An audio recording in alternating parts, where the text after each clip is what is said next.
Hello, everyone, and welcome to the latest episode of Vox Vomitus.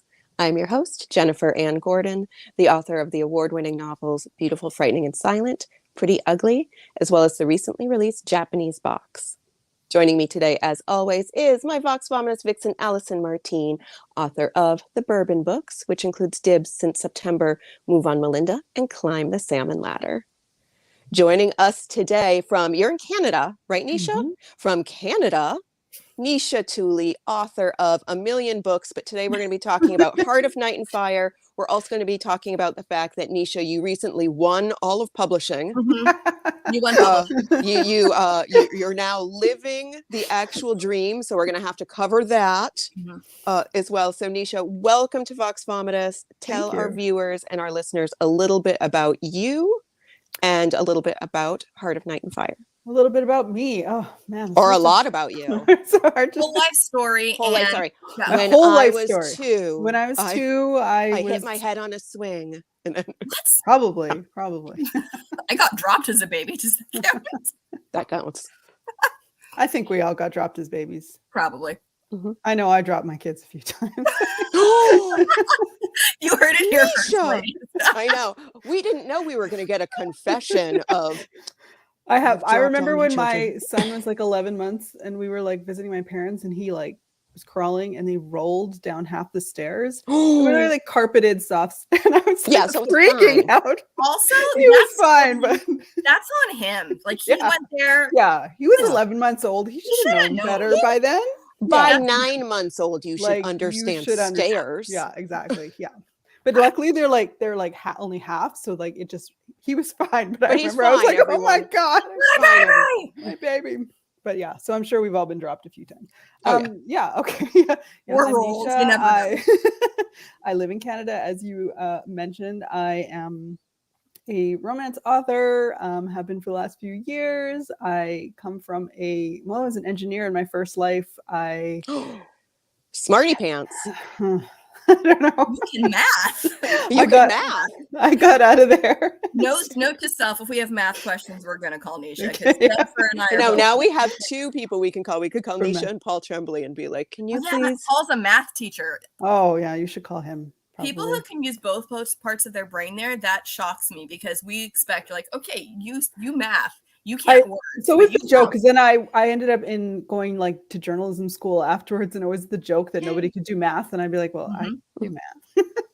No, that's how we were in law school. I'm like, went to law school because there's no math. Yeah, I went to school for theater because I couldn't even do law school. There you go. There's tears of like, I know tears of how bad at school I am. I took clowning, so that is valid.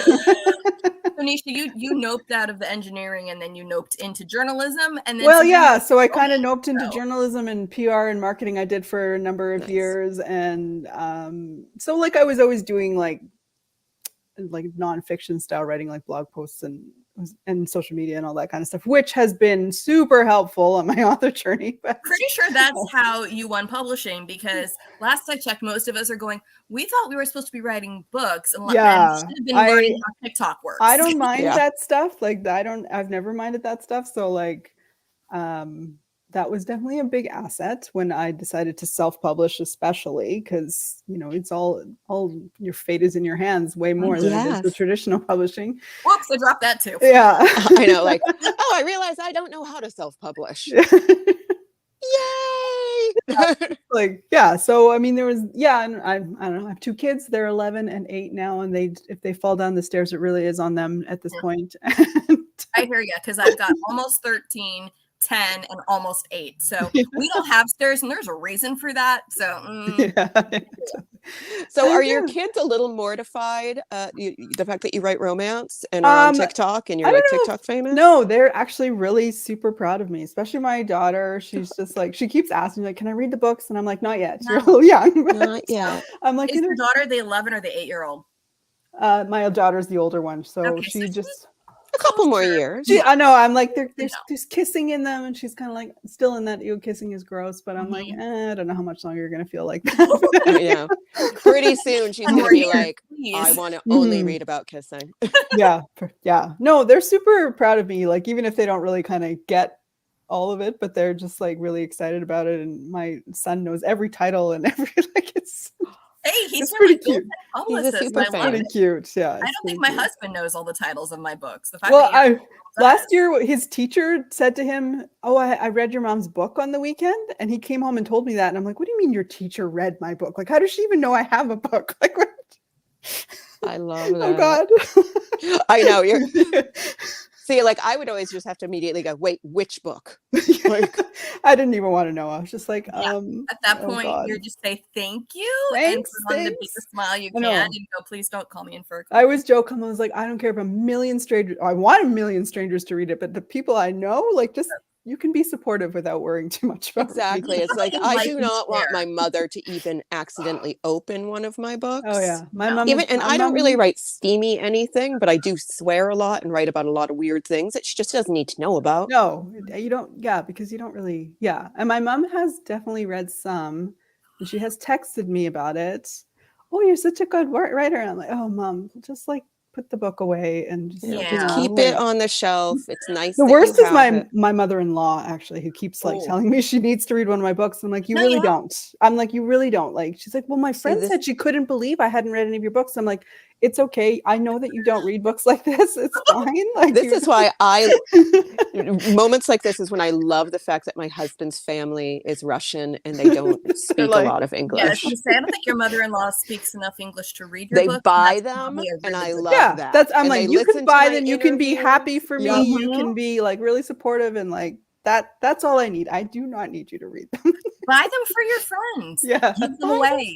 Don't keep them in your house. Yeah. We're just like, even my sister-in-law, she's like, oh, I was out with some friends and I was telling them about your books and they were like already downloading them. Okay, that's fine. Like they're right. Like they're into it. They like reading that kind of stuff. Like that's different. Like go ahead. I like that. I like that. Okay, so if they were to read Heart of Night and Fire, which is the one that Jennifer and I read, which is the first in a quartet, what is the thing they'd be most embarrassed about? Don't answer that, because I was going to say, I'm like, oh, I want to know. That's way too many spoilers. We'll ask that one off, but I mean, that one's pretty tame. Like that book's pretty tame. It seemed tame. I was like expecting. My books tend to start out low and then get a lot steamier as they go. Right, first book in a 4 series. Yeah, so right. I just finished the development edit on the second book, and there's a lot more smut in that one. Nice. Well, I did love that bar they went to, the Fairy Club. Can we get in? Are we cool? Yeah, I know. Wait, I know I'm not cool enough to get in, but I'd like to go anyway. I would like to go. I was just like, yes. I know. I'd like to go there too. No, and we were talking before we went live because I am the kind of author and reader that loves all senses brought in, including, and Nisha did not know that I like to have food. So I was sad that I didn't have any like easy to eat samosa. So I just have a whole chunk of naan here to eat during the show. But you had your book was making me hungry within just a few pages, which I appreciate so much. And I really kind of hope that there's maybe like a meal kit that can come with your book. Oh my gosh, like in a book box. Like you get a copy of that the would book. Be fun. You get like a cool cocktail recipe from like the fairy bar. A box of butter chicken. Or maybe something vegetarian. We'll do some paneer instead. Yeah. I know. Well, and Jen, you eat cheese, so paneer is okay. And I have some upstairs. I'm gonna shout out to my sister who made her own paneer. I'm like, how did you do that? Because it's super easy. That's what she told me. And I'm super just like, easy. She's like, it's basically pressed ricotta. I'm like, okay, I could probably pull that No, off. It's really easy. It sounds way more intimidating than it is. Just making any cheese. We have a sibling. No, this is the cheese to make. If you're going to make cheese, make paneer. It's not hard at all. Yeah, I mean, like a challenge accepted. Yeah, it's a whole roll of like a big chunk of cheese. It's not that hard. Yeah, no, it's not like that. He's making. I can't do that. So Allison and I always joke about the food in the books that we read. As a vegetarian, sometimes I'm like, oh God, why did it have to be this? Why did it have to be that? You did not do well when they were eating bats. I didn't do well when they were eating bats in a book. I mean, I like meat too, but I don't think I'd do that well with eating bats either. But this book did make me really hungry, and I did my grocery order while reading this. What was on your order? There's so much Indian food, more than normal. More than normal. You're like, there's just like a gallon of chai. More than normal. Because there's usually quite a bit. And then this time my husband was like, oh, What happened? So this is what we're doing this week. Like, well, chapter 5 had this, and I wanted to get this stuff from the fairy bar, but there were drinks in the fairy bar that we aren't legally, I'm sure we can't get, because something had, well, there was one reference to something with absinthe in it, and pretty sure that's illegal. Yeah. I have absinthe in my house right now. Jennifer, you're not supposed to admit that on contraband. It's legal. Contraband. It's legal. I bought it at the liquor store. It's fine. It's totally fine. And as far as sensorially, you also describe these outfits and these places, and I want to go there and I want to wear those things and be styled. Like, there are times when we start with a character, Daria, who lives in this swamp cottage. So she gets called the lovely name Swamp Girl, which I love. And then when she finally does get to emerge from the cocoonish living space, she gets to experience this whole world for the first time along with us. And I also would like to experience that. Like, she wakes up in this gorgeous place and everybody's bringing her clothing. And of course, everything fits. Nothing would fit me. So no. But that's part of the fantasy, right? Everything is fantasy. I know that, like, she gets into town and immediately the queen is like, sure, she can stay in the palace. Yeah. I do love that. I love that so much. And I do love how you take some of the tropes and put them on their head. Like, hey, she saves the two guys, or starts to. Sort anyway. of. It's like, oh, she attempts to. She's like, I got my sword and I've been using it for years because you know what else I have to do? Nothing but read romance novels. So, you know, she and I relate in that way. She reads romance novels. She fights demons. That's just, you got to do something to kill the time. I know, being a swamp girl. Yeah. Okay, but Regina she's calling us out on our absinthe knowledge. Isn't the absinthe you can get lacking or extra low on the wormwood? I think there's something low on the wormwood, but the kind that I buy very legally in the store does have wormwood in it. Yeah, well, the one in the book was the bad kind, because where would they be that?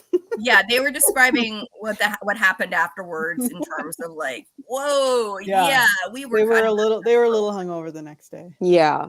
Well, the very first time I ever drank absinthe, I was at an art retreat, and the person who was running it had absinthe that she had smuggled into the country from I don't know where, and that I will admit that I do not remember most of that night. I think she smuggled it in from Nisha's books, because it really, because we just had like a very little bit, and then like the next morning I'm like, I don't remember anything.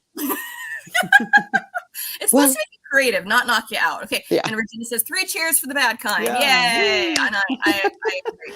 But okay, so Nisha, this is the first in a 4-book series, and you're doing developmental edits on the second book. But I mean, I want to talk more about this book, but I feel like some people are going, wait, that isn't the cover I saw, because I did tell some people, hey, I'm really excited to talk to Nisha, and this is the book I read. And they're like, didn't she just have 2 books come out? And I said, I need a chart to keep track of everything Nisha has coming out, because you have different series coming out, and then there's like a romance coming out. Do you have a whiteboard behind you where you and didn't you had like 2 books come out in August? I do have this. Oh boy. Oh good. Yes. So can you tell us a little bit about A, the chart, and chart. B, how it came about that you now need a chart? I can, because you won publishing. You know how publishing is like wait.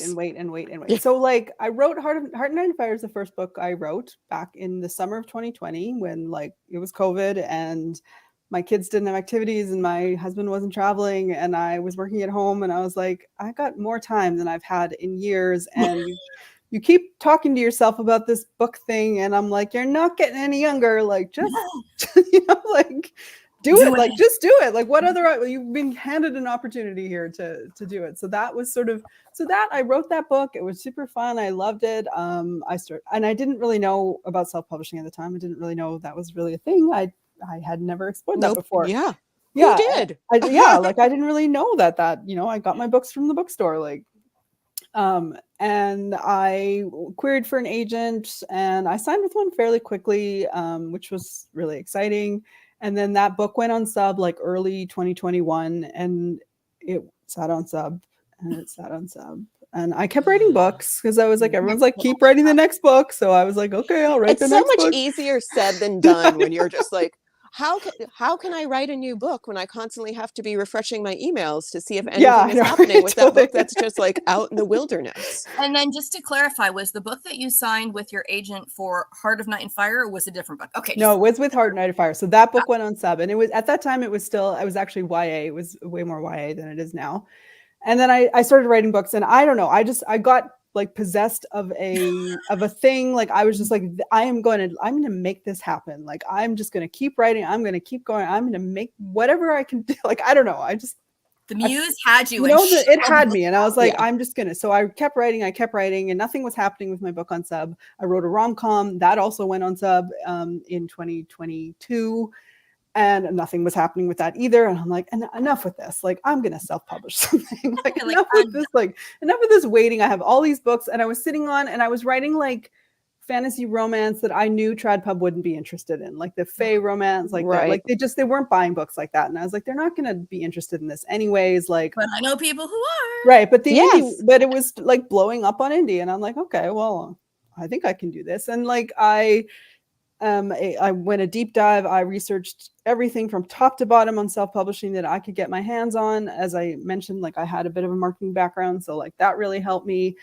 And I just like, I did a novella first, just because I don't know, I had written this novella. It didn't take me very long. I'm like, well, I was going to create it as just as a lead magnet for my newsletter. And I posted a video on TikTok, and it blew up. It like ended up with like 500,000 views. And I was like, what the hell? Like it was crazy. So I ended up throwing it up on Amazon because like, people want it, because why not? Yeah. And you know, it ended up selling, I think to this day it sold like over 10,000 copies, plus the tens of thousands of people who signed up for my newsletter that same week that all happened. So it was crazy. That's amazing. It was crazy. And like it was is funny that to related to either one of those no series? It's just it's its own little book. It's just its own little thing, which it was not the way you're supposed to do. I know you're supposed to do a prequel, blah blah, I don't know, whatever. I was just like, you're using a term that not everybody's going to know when they say lead magnet, and it's basically this idea of a shorter project, shorter thing that you can give away, and then people will join your newsletter and then buy your other books. So I mean, it doesn't have to be,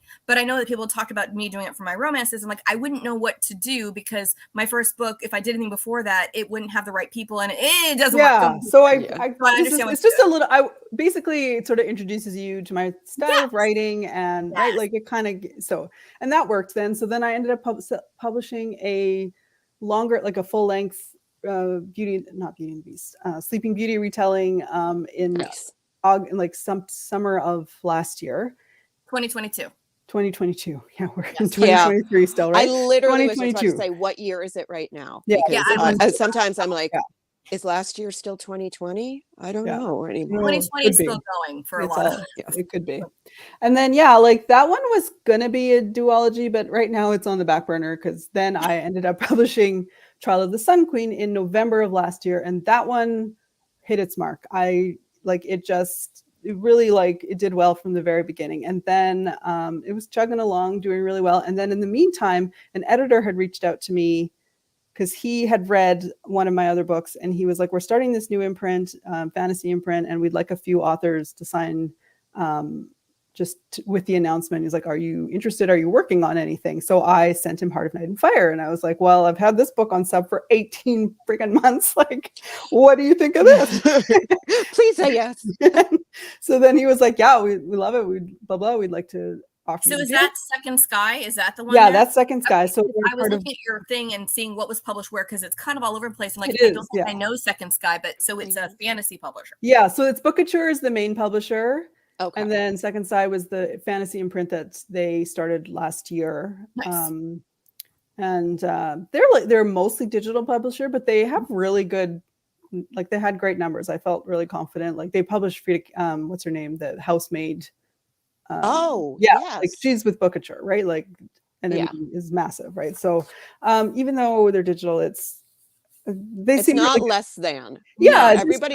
We have to, as authors, I think, stop going, well, I know it's just digital. Yeah, I know. And I know it's just a small press. I'm just self-published. No. Yeah, I mean, I was happy with it. I was happy. Yeah, but you should be. because when it rains, it pours. And then I got an offer on my rom-com like 3 weeks later. And I was like, oh my God. So, and then ended up getting a second offer and then a preempt from Forever, who was the publisher that ended up buying it in the end. rom-com. And that's for a 3-book deal with the rom-com. So that was like... That's NSFW? Yeah, not suitable for work is the first one. Okay, because that's really funny because we just booked a guest for our show and the title is the same, but it is it's like a techno horror. Really? So when people see us promoting that, Nisha's not coming back just yet. It'll be a different vibe. It's a different kind of not suitable for work. Exactly. There's plenty of not suitable for work things. People who aren't aware of the fact that titles aren't copywritten, so lots of books can have the same or similar titles. I mean, no, there was no book with that title. That's kind of a bummer. There is now, but that's fine. Well, people are not going to get confused. They'll see the cover. And the publisher that is might not still, a romance. Yeah, and the publisher might still change it. We have done nothing on that one yet, so that who knows, happen. Right? So then those 3 books sold, and I was like, okay, this is great. And then we were like plugging along, and then we went into early 2023, and those contracts were signed and announced, and everyone was happy. And then someone posted, and then the second book was about to come out for Trial of the Sun Queen. And someone posted on TikTok about how she liked it better than ACOTAR. It was replacing her ACOTAR recommendation, which if anyone reads fantasy romance, you know that Take that, ACOTAR. The gold standard, right? I mean, I'm a huge Sarah J. Maas fan, and that video blew up, and that was just like the thing. It exploded. Like I was number 50 in the Amazon store. I was like, it was crazy. It was crazy. You call Sarah J. Maas and tell her, by the way, you've been put off your fantasy throne because make way for Nisha J. So then that it just sort of just like going, and like and this was like now I was, the point Trad Publishing was starting to pick up successful indies and had been doing so for a little while, and like this was always sort of in the back of my head, and I was like, I don't know, why not, right? So I was still with my first agent, and we had a chat about it, and like we kind of agreed that she didn't have the connections in adult fantasy that I wanted to make this happen. And so with her blessing, she was like, no, go, I get it, like go forth and query. So I did. I went to go query again. This time it took 2.5 days, which was super awesome. Hey, the fact that you got that alone is just like 2.5 days. What? And like my query was just like, hey, I'm Nisha. I wrote these books. This is how many I've sold. Well, at the same time, that's what you need to at that point. Honestly, at that point, here's my TikTok at the same time, account. I was starting to get requests from foreign publishers. Like I had an offer from a French publisher. I had a few other countries that were interested, and I was like, I don't want to sign any of these without an agent. You need professional help, right? And then a UK publisher came to me, and they were like, we'd like to do a world offer. And I was like, oh my god. I'm like, everyone just pause. I need 2 weeks to find a new. Like, I was just like, I need a couple weeks to find a new agent. Yeah. So everyone was totally fine. They're like, that's fine. Go and find yourself a new agent. And then I did. I ended up getting several offers, which was really great to have the choice. And my agent Lauren was just, I don't know, the perfect combo of everything. She got what I wanted. She understood where I was going. She saw my vision. She was super enthusiastic. Also, she wasn't scared of you being a successful indie. No, she was. Because I know there's still a lot of people out there. I know it's changing, which is amazing for all of us indies.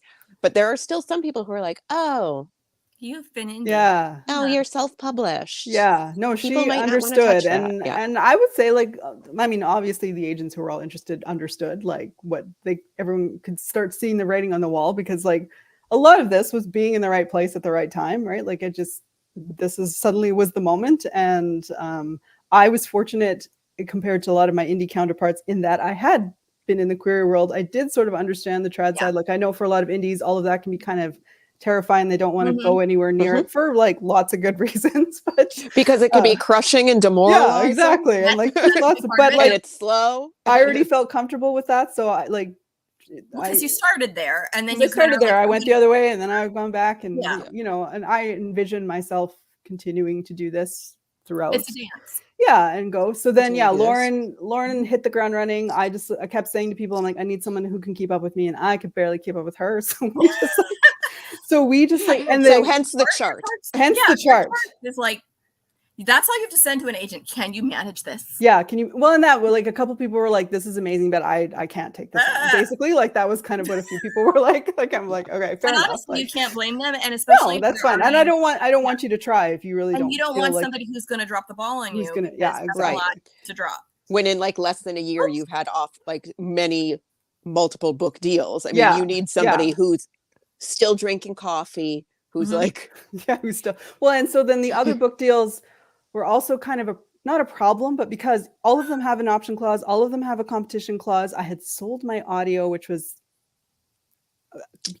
almost became an issue. Part of Night and Fire? For Child of the Sun Queen. Oh, okay. Right. And like publishers are getting like picky, like they don't like audio is as big as ebooks these days, right? Like a couple of them were like, no, we can't buy it without the audio, that kind of thing. So like there was a ton of like pieces to move. In the end, forever, the same editor who bought the rom-coms, my agent was like, well, we'll submit it to her. I'm like, but they don't do fantasy. And she was like, well, it's just a courtesy thing. She's your editor, we're going to send it to her. Yeah. And she's like, turns out they wanted to do fantasy, and they're like, and we're going to do it with your book. So that's great. And it's so amazing to develop these like really strong relationships. Yeah. So like she was already a fan of my writing, and I think like they saw this as an opportunity. And now because BookTok and Forever are all under Hachette, they get to worry about the competition clauses. They're all working together, like because they're not technically competing with each other anymore. And they do good audio. Yeah, and it made it so much easier just to like not even worry about that part. So they are like both my editors talk to each other about when they're releasing, right? Like so it's great on that front. And then trying to murder you with deadlines, and then Orbit came in from the UK side, which is also Hachette, and then they took the UK rights for the series as well. So, and then they're actually like, it'll all port over into the BookTok series. Like it's all one big thing now. So that's good though. That's great. Yeah, it's easier for things to look consistent and be able to come out in a way that you're not like, hey, I've got 9 months of nothing and then 2 months of hell and 1 month I'm just in a coma. Right. Well, I mean, the next you get to keep the same. You're probably going to be very busy the next few months. That's why we're very thankful you're here. We're like, we got to get Nisha charts. The charts. Are we on the chart? No, we're not on the chart. Will you get to keep the same publicist for the rom-com and for the fantasy stuff? I would assume so. There's a small team there that is who I'm getting to know quite well, and I bet. Yeah, no, they saw like the rom-coms will just work with the fantasy, that like that's a lot of crossover audience, and like a rising tide lifts all boats, all that kind of thing. So that there will be that'll be like they'll bring it all together, because they never wanted me to use a pen name. Like one of the other people who had offered on the rom-coms actually did want me to use a pen name, which was interesting, but they were kind of like, just smiling. I'm just smiling. I'm like, Forever was like, no, we see you've got like an audience, and it wasn't no pen name for you. And I'm just thinking like the worst porny pen names that you could come up with. Don't go there, Allison. It's too early in the day to be Ninja Tuli writing. Yeah, exactly. Yeah. Would Ninja Tuli be the one who writes the fantasy, and Ninja writes ninja stories? Don't you think? I mean, like it's right there in the title. I can't think of any immediately inappropriate. Not sure that's my forte, but yeah. It ended up going to auction, which was like the most stressful day of my life. When it was so like, I was gonna say throwing a party and not knowing if anyone's gonna show up. Like it was so stressful that like well, you knew you at least had a few people showing up. Yeah, so that was because but you just don't know how good the gifts are going to be. Well, it's like a bridal shower because a couple of them it's all towels. Because a couple of them had to drop out at the very last second because of the audio. We were like stressing because we basically had an offer from one publisher. She was like, yeah, it's coming, and then like the next morning it was like, I got the pull like above me, and so like we were not we were pretty sure there was offers coming, but because a couple of them were like we had calls, they were like, we loved it, blah blah, and then it was like, oh, I got a no because of the audio. So this is my advice to anybody: if you are an indie author and you have trad publishing in your sites, do not sell your audio. Don't do it. Don't do it. Well, hang on to it just in case. And we're hearing more and more stories of indies who are really doing well, and then here's the thing about traditional publishing that people don't want to admit, but everybody kind of knows. Traditional publishing is risk averse. So if they can see like, hey, there's dollar signs already over this book, they're more likely to pick it up. So for indies who are not as successful, then it may not make a difference for you because they're not going to just pick it up outright. But if you are doing well and if you're starting to get approached by publishers, which was, you know, is starting to happen more and more because these like foreign publishers mentioned, they are seeing what's happening with, especially I can't speak outside of the romance genre because I don't really know, but like, yeah, they're paying attention, and if they start approaching you, you know that you've got something. So like, because they're seeing all the money being left on the table by these indie authors who are like, so we give a little bit to Amazon or maybe some publishing like fees just for the actual book itself, and otherwise they're just stuffing their own pockets with the money. Absolutely. And that, I mean, and that was part of like the offer had to be big enough to quite frankly make me stop self-publishing. Like I was because if I was making all of my royalties, I was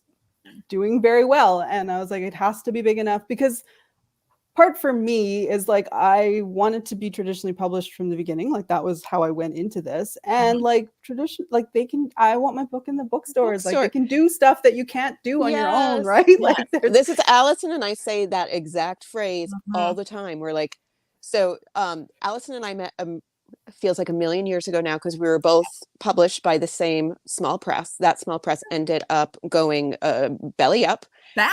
Badly. And it was really bad before that. So we both at the very last minute had to like get out of our contracts and immediately self-publish. Yeah, like books that were already out and going, okay. And at the time I was agented and had the ability to have my agent help me extricate myself to make sure I wasn't losing things like, do I have rights to my cover? Well, my original cover was designed by Jennifer Ann Gordon. So I would like to be able to keep the rights to my cover, but if I've got to do whatever. And it was a crazy thing. But at the time, my agent said, because this has been self-published, or because this has already been published by a small publisher, no other publisher is going to want to pick it up. Therefore, I'm not going to shop it. So I was told, and first in a series, I could either trash the series or go ahead and do it on my own. And I had another friend, it wasn't Jen, but another one from our same publisher who had already had to pull her book and republish it on her own. I'm like, she managed it. I'm just going to go ahead and do it because people are actively buying it and reading it, and I don't want to just walk away from it. But I was not, unlike you, who did all this research. You did research. I know. I was so impressed. No. Allison and I, within like a weekend each, were just like, I guess I'm pulling my book. My lawyer finally got me out of my contract. I don't know what's happening. And yeah, I mean, like, it's the whole idea of you can either dive into the ocean after learning how to swim, or you can be forced to walk the plank and you're drowning in it, sink or swim. And that's kind of how it was for me. Like the fact, like the number one thing I tell people who are like, I don't know about indie publishing, is look into it and figure it all out and ask questions before, because so much of it is laying the groundwork and having all these things in place rather than just like, here's my book. And all the information's out there. It's all free, and it's all free if you go look for it. If you all go look for it. And you know, and I always like to tell people now, because I feel like, you know, I learned the hard way, Allison learned the hard way, lots of us did. Like if you're signing with somebody or have the opportunity, use that to query, like use that to find an agent. Like my agent now is always like, because I knew her before, but she wasn't my agent. She's like, had you just called me, I would have gone over the contract with you. I would have told you no. And we would. Well, and that's why like trying to DIY contracts is not like, I learned so much from the process with having them take over and having like all the different contract things. Like I'm like, oh, the things I'm aware of now that I wasn't before. Number one, don't sell your audio. There's that too, yes. But even just like everything from the like separate accounting or the like, the competition clauses or the which things you're giving away and which things you're keeping for yourself. And it was very eye-opening. But yeah, it was crazy. And I still like am pinching myself that any of this happened. Like it's just wild to me, but it's been probably a whirlwind. It was crazy. I was gonna say, I loved your book. And I feel like you're in this, I want to say, is this romantasy? And if it isn't, tell me what romantasy needs to have. Like, is there a definition of what romantasy is? And does Heart of Night and Fire fit it? Yes. Making To sure, me- because I even put in one of my posts, I'm like, I think it's romantasy. Nisha will tell us otherwise. To me, romantasy is different than other types of romance because the romance is not the central plot, Okay. right? Like there's still the fantasy plot, Mm-hmm. which Heart and Iron Fire really has, as you right. Yes. And then, but the relationship is like kind of integrated into it. Like with a rom-com or contemporary romance, like it's really about the romance, right? It's about the relationship. right. That's the front and center thing, while some other stuff happens behind it. Versus romantasy, to me, is sort of both things happening together, and you can't really have one without the other. And that like fantasy romance or romantasy or whatever we're calling it these days is sort of like, it's still fantasy, but like it has to, but the romance is integral to it. Yeah. In my point, right? Like, and it doesn't have the rules. Like the first book doesn't have to be a happy ending, and right, like if the series will have to be, but the first book often isn't, or the second or third, but the series is. But yeah, especially with fantasy. I mean, yes, there are standalone fantasies, but so right, often, but fantasies are they tend to be worlds sweeping. Versus like contemporary romance tends to be standalones for the most part, right? So like it's, and if it is in a series with similar characters, it's like each one has to have they're like individualized, right, and you can just swap out which characters in it, but it's still each one has to provide that happily ever after in that little box. And I mean, some will argue there's like a difference between romantic fantasy versus fantasy romance. I don't know. To me, that's splitting hairs. Like, I don't really know where we're fight amongst ourselves, people. No. Let's just. But I mean, it is because one of those things is that genre is taking off in of itself. That there are new imprints looking for just that. And I've seen certain agents going, I'm specifically looking for that because that's where the demand is. And I know people are like, well, I write fantasy and there's a little bit of romance, but I don't think it qualifies as romantasy. So some people really are looking. Well, and there's that too. Like any genre can have like a romance, can have a romance in it, right? Just because like somebody has a relationship doesn't make it a romance, right? Like right. I feel like, but most stories, no matter what they are, have kind of like an element of a love story. There's like somebody involved has loved with someone, something, right? Yeah, has loved someone or is some relation. Yeah, like that doesn't make it a romance. A romance. I'm reading a book right now that's a horror, and the love story is with the uncle. And I don't mean that in a gross way. I really don't. I mean a girl cares about her uncle and is trying to prevent bad things from happening. I get it. I want to write a love story about my dog, and it wouldn't be gross. Weird. I mean, it depends on what kind of love story you're writing. Not that kind. We're not getting into bestiality. There is no agent currently looking No. Yeah, but an uncle plot could be in a dark romance book. I'm just telling you. I know. I'm like, I've read some dark books. I've read some crazy things. Yeah. Look, we all grew up on VC Andrews. Yeah, absolutely. Well, and so one of the things I wanted to ask you about with your books, because so they are South Asian inspired, and you're Canadian. But you come from that background. So, yeah, I'm Canadian by birth, yes. But, by birth. But like, where in Canada are you? I'm in Winnipeg in Manitoba, right in the middle. Oh my gosh. Manitoba, is Manitoba the breadbasket one? That's over there. Ooh. I'm right in the middle. I'm like right above North Dakota and Minnesota. Okay, so are you in the farming area of Canada? Because they neglected not as far. You're like we're part of the prairies. But, okay, prairies. All right. We're like the far end of the prairies. Yeah. But I've never been to like central Canada. I've never been to any. I'm just like coast and coast. Just like Vancouver. Montreal, Quebec, Halifax, St. John, Toronto, but nothing. Yeah. Nothing in the middle. It's like you're as big as we are, and I know so little about it. But your books are not inspired by your books are not inspired by Canadian lore. No, so I mean, this book has South Asian world building. My other ones do not. This is the first series that does. My main characters are always brown girls, though. That's my thing because, why not? Why can't they be? Because they should. Yeah, why not? As they should be. This one is the first one where I really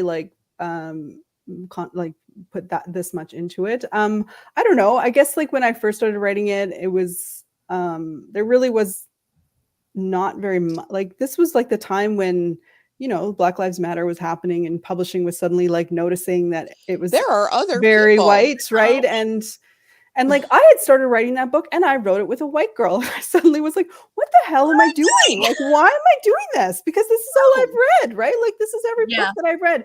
And I read the Devabad trilogy.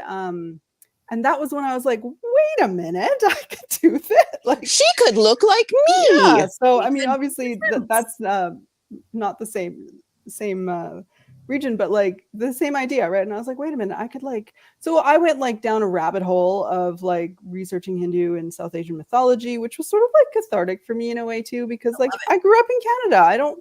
I'm not surrounded by this stuff, right? And we didn't have a lot of family around. Like we were the only people where we lived. I grew up in Calgary actually, and which is my parents still are. And I don't know. To me, it was sort of like a little bit of a finding of myself and learning about all these things I didn't know. And then I just sort of like gathered all of it up, and I was like, okay, so now like, how do I like use all of this to write the kind of book that I love to read, which was, you know, like the Sarah J. Maas's and now Jennifer. Yeah. How do I make that same feeling? Action, yeah, like I want that same feeling. I want this smut. I want the tropes. I want all of that, but I want it to look different, right? So that was yeah. I want it to have better food. Yes, and outfits. And food and outfits and colorful honestly, and amazing. As far as the colorful and amazing, I'm like, so as a fan request, I want you to find your fan artist people to make like an illustrated version of this, at least for all the creatures, because I want to be like, show me what this looks like, show me what that looks like. I want to see what's in that. I mean, you're assuming that I know, really, because I want to see what Vikram really looks like. Oh, he's hot. I mean, I know he's really hot. Like, I'm like, I know that fictional creature man is really hot. So they're all hot. I was saying this to somebody. I was like, so when I was like reading through the mythology, I'm like, which creature could I take and like hotify it, basically. Yeah, in the very intellectual, highbrow, as you do. You know, what can I make hot? So then, yeah, that was when I was like besides werewolves, because they're like overdone. And I wanted it to still align with some kind of like Hindu creature, right? Yeah, I was gonna say there was no werewolf in there. No, there's no wolves in there, but the Rakshasa kind of stood out to me as sort of blood drinking. I'm like, oh, vampires are hot, right? Like, so and I love that before, like she's already, before she's even met them, she's already like, ooh, they're hot. Do you really? Well, she's reading the romance books. I know. I feel like my favorite part was her just talking about, she's like, so your teeth, what else do you do with the teeth? And I'm like, I have never felt more seen in my life. That she actually asked these things, and they're like, okay, they're like, we know what you're talking about. Yeah, well, you know, she hasn't had a lot of conversations. She's a little socially awkward. She has to. Well, she's basically been brought up by her captors / sort of family, sort of dad, sort of brother, sort of her forced father brother. Yeah, weird relationship. That feels kind of BC Andrews too. Anyway, go on. It could have been, but I wasn't going. But you went a different way. That could have been a story too, but I did not go that way. Eventually, there will probably be fan fiction written about that, just so you know that you're going to go. Already told me who she was shipping. I would like to read that if somebody wants to send that to me. I shipped 2 people that are not together in any way in your book, but I did ship them, and I will tell you after we're not live. Okay, because I'm curious to know. All right. Yeah, I'm not surprised you went there. You're surprised that I went there? No, I'm not surprised you went there. I'm like, no, that's a valid pairing. That's all. Yeah. In my head, anyway. Yeah. But yeah, I appreciate that you were like, okay, which of these things that are real in mythology can I make hot enough that my lead girl is like ruling over hot, them? Yeah, because like and I love a good monster romance, but that's not what I was doing here. So that was not monstrous. And I feel like the way you also included the different practitioners of magic, you wove magic in so seamlessly that it was like this is just part of their culture. And where like, yes, there are fairies, and some of them are doing some inappropriate things, little fairies over there. And then others like, oh, these guys drink blood, and these people have these different kinds of magic, and these people have these kinds of magic. But I'm like, seriously, I'm not as good visually that I'm like, can someone draw some of these things? Yeah, I would love like an encyclopedia with like just the creatures, and like this is what their eyes look like. This is what their teeth do. This is what this is. This is what their teeth do. And then there's like 5 pages of porn. And then it goes back to honestly, considering how big Nisha is on things like BookTok, I'm sure if we go over to some of the fan sites, it's probably already over there. We just have to like go to the most explicit filter and find it. And there's probably somebody with an animated GIF of it already. So yes. All right. Well, now I know what I'm doing this afternoon. Googling that. Like, it's a family show. Oh, this is not a family show, Nisha. Not a family show. No. Like my Oh my gosh. children know I have this, but they are not allowed to watch. Yeah, And no, my fair little enough. dude's like, "You're my favorite YouTuber." I'm like, "You just say that because normally you say I know no, that. and no, That's you're what not my allowed little to guy do is. He was like, "You're my I'm like, favorite "No." author, Mom." I'm like, "Okay, Like, just stop. Go and yeah, read your no. go and read your Dog Man." And Oh, mine too.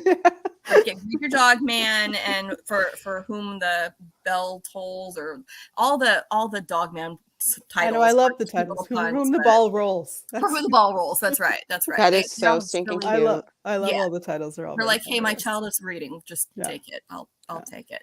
Yeah. So, but before we end, Oh, yeah. Nisha, what book is coming out next and when? It's like next week, and it's it's a trilogy. tomorrow, and Yeah, I'm tomorrow, starting a and new it's 5 trilogy books. tomorrow. No, God, I was been saying to people, I'm like, nobody let me write 2 long series at the same time ever again. This is just like a lot. this was a learning experience. But it's just like, you know, like you're waiting and you're waiting, and then it all happens at once, and I'm like, Mhm. oh, okay. But anyways, then it'll be you're like, fine. I will be better prepared in the future.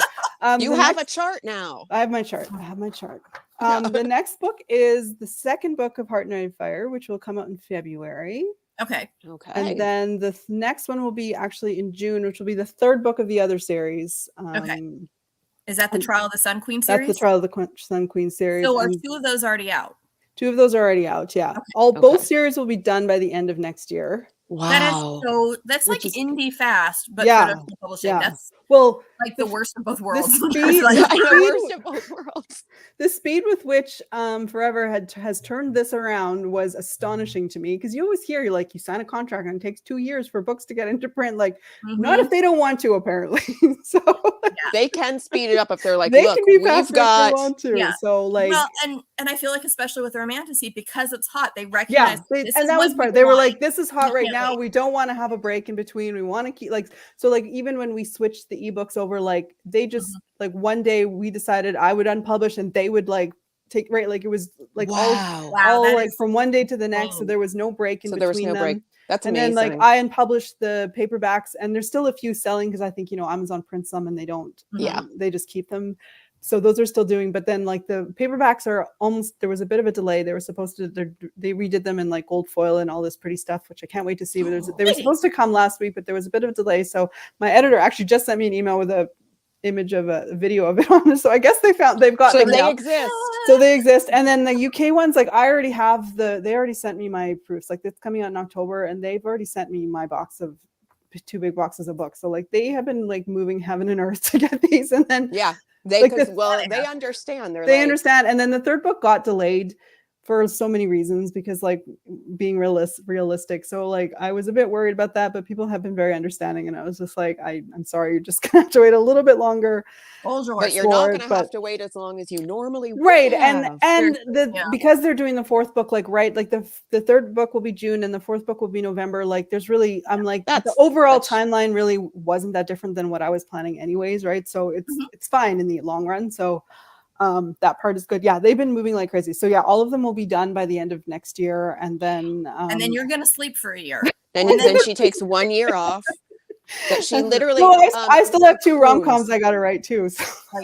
Oh yeah. Well, I don't know about you, but my rom-coms don't take as long as. Yeah, they're a bit shorter, and we're not writing a series. I have to say, like I'm working on the 4th book for my Trial of the Sun Queen series, and like each book has progressively gotten harder to write because you've got a lot of it's so different going on. Yeah, and you have to keep everything together, and it's like, and you have to end it. Well, and you have to end it, and you got to keep the tension up, right? Like we're like because the relationship has sort of resolved itself in some ways, but not, like I don't want to give too much away, but don't right, we get it. It's resolving itself, but you don't have that initial tension that you do at the beginning, right? So like it's just trying to keep all of that like developed, and people and you have to stick the landing, and you have to keep throwing crap at them, and like but yes, now I'm careening to the ending. I think I know how it's ending, but I'm not 100% sure how we're getting there yet, but I'm pretty sure.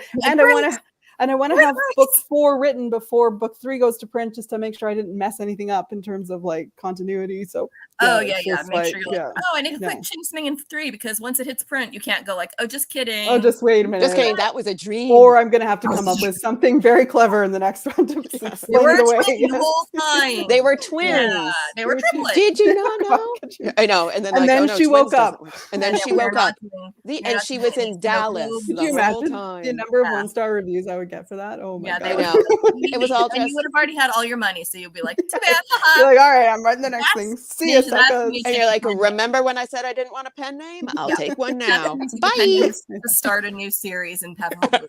I don't know what about this woman likes a lot like that Nisha lady did. Yeah. Oh, I wonder what. I like that. I won't be able to show Oh you. my Curious. gosh. Nisha, if you have any time or you're still awake, you're going to have to come back when the next book comes out. For Because sure. you've been a joy to talk to. Thank you. Thank you for taking the time out of your chart. Out of my chart. When does do you have a date yet for NSFW, the one that is not a horror? At the moment, they've just said summer 2025. So Okay, so you have a little yeah, that's which is and it's was still actually 2023 now. right, which is actually a relief because I was just because even my editor's like, we're not even going to look at edits for that until 2024, and I'm kind of like, oh, thank God, because like I can't fit anything else in, right? Like, Plus, your brain is in like 2 different complete like- universes. well, No, and it's and just like I can't fit another book in. Right? And when you told me, so I didn't know that Trial of the Sun Queen isn't South Asian inspired, meaning it's definitely a different universe. I wasn't sure if these were like shared universe but different stories. So you have like 2 different full fantasy universes going on. I'm exhausted And then, thinking about yeah, that. and then romance going on, which I'm assuming is contemporary. Yeah, they're contemporary, so a little So simpler. Yeah. At least you don't Oh, have to they look can't go on vacation to like one of your other accidental universes, like Wouldn't that because I'm like I write horror and I try to set everything in like the same universe, Oh, which really? is kind of like my universe, even though none of the books are connected. the Like I had like Dagger universe. Dagger Island. Yeah. And then like even in a Okay. book that doesn't take place there, I had like a throw off line of like that weekend I spent at an Airbnb at Dagger Island. So I'm like, see, it's the same universe. Oh, that's interesting. And throw Easter it eggs said into no Jennifer's one book. ever. And I think I even put it into like my book that's out on sub that makes no like it's just so like, what is this random reference? what is this random be- reference? Well, it's gonna be That me will getting it definitely be because- cut and copy edits. Your Yeah. readers will know. Your readers will No, know. there They'll will be there'll be people who know because I mean, even in one of my books, I had one of my characters reading one of her books, going, "Don't drink the tea, never drink the tea." And like my friends who Well, have read that's her fun. books are like, "I get it, they're reading That's just." And I was fun, like that's fun. screaming when I read it. I'm Well- like, oh, you shouldn't read, don't drink the tea. I feel like the worlds could converge though, because you know, like how fantasy worlds are like this island in the middle of the water, and they don't- Yeah. right? Like you don't like who knows Like, what's here's beyond them. Like Narnia, and then over here you is could connect if like at some- Narnia, Middle Earth, Mhm. My you can Dagger connect anything Island, you want to. Yeah. Technically, Gilligan's yeah. Island. Mhm. Yeah, no, I haven't. I do have an idea for a spinoff for the Sun Uh. Queen series, but we'll see if I'm allowed to write it or not. Like what happens with that. But Or And if what's you have whether even any, want to. like, You're if like, you're able to, if you haven't worn your fingers if I haven't out worn to my fingers to nubs, the bone, yeah. Mhm. yeah, or it's just Um, like eventually you'll just have to hire somebody. Well, I'm to, trying like, to. I'm type trying. for you. I want to get better at dictating. Like I was mhm. because I feel like that could really Fingers off. be. And I was Katie Robert was posting on Twitter about how she does. That's what she does because she has like really bad hand problems. That's when your fingers turn into this. Yeah. Oh, And then those are hot dog fingers. And then she pays someone to transcribe it and like clean it up Yeah. for her because it's so Oh. like messy. And I was like, that is brilliant. Like, No, and yeah. I've had a million jobs in my life, and one of them after I was no longer working as an attorney, but before I was like doing anything else full time, I've done dictation work, and it's great because if you have someone who can do that, and Yeah, because that's my issue. Is number it's such a one. mess afterwards, and I'm like, I may as well just type this out, right? If Mhm. someone can like clean it up a little bit, like Mhm. because my for me, drafting is the hardest part for me. I do 90% of my writing and editing. Like I just bang out a crappy, horrible, Vomit draft. messy vomit of a draft. I'm a This is total- why our show is called Vox Vomitus. yeah. Because it's fake Latin for It's word fake.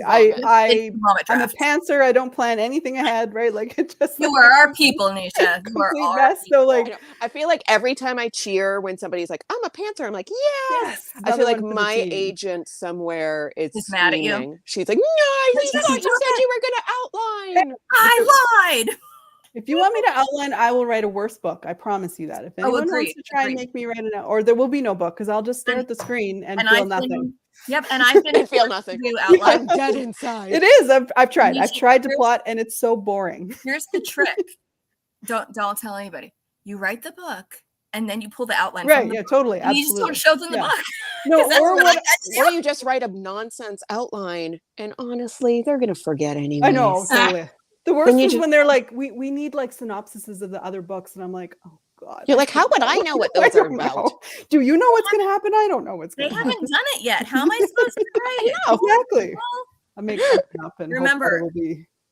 an outline is not legally binding, and I'm a lawyer. I should know. That's true. An outline. Oh my God, Well, that's great. I like to Great think of closing my words. first drafts as super detailed outlines. That's what I'm doing Yes. when I draft. That's it. Right. What do It's we just say? a It's super developed. detailed outline. You're Yeah. doing this skeleton. Like, sure, my outline is 180 Microsoft Word pages, Mhm. but it is But it's still just an a outline. really detailed outline. It's It's not just very you- detailed.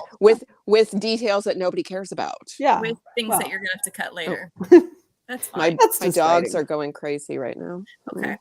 Well, and we've gone for almost an hour, so we should really wrap this up. And normally Jennifer wraps us up, but I'm going to wrap us up this time because the author we have on next week is Jennifer talking about the Japanese box. And it would be weird for her to introduce like her own book. So I know. I- Next week, It would be a listen to me little- I know talk it'll about my be book. it will be the two of us, and it's like it's a Vox Vomitus episode, but more like To the Moon Allison because I'm doing the interviewing and Oh my pretending. I know gosh, what we I'm could doing. just I To love the Moon this. Vox Vomitus. It's To the crossover Vox episode, Vomitus, except I'm Allison. always in both of them, so I don't think that really works. I'm But like anyway. already getting like itchy. Like, oh God, I wonder what you're gonna ask me. About your own book, you crazy person. I know. Nisha, you are amazing. Congratulations thank again you so for much. winning Congratulations on the world. giving Thank you. indie authors and people who are sitting there in the trad slump slog hope because it can be done, and it's just we're excited to see what else comes out. And everybody, there's a bunch of books out and more coming, so go look for Trial of the Sun Queen and Heart of Night and Fire, and there's going to be a rom-com eventually, and your daughter's going to be old enough to read that by the time it comes out, so Maybe, be aware. yeah. She's Maybe like, she's like, "It's maybe. teenager by then." Maybe. Maybe. You're like, maybe not. You're like, this is still not for She you. could do it quietly, yeah. Yeah, just don't tell her. Nisha, you are the best. Oh, thank you so Thank much. This you, was lots and of fun. And we'll pencil you in for Yeah. someplace on your graph in February. Sounds great. Bye. Bye.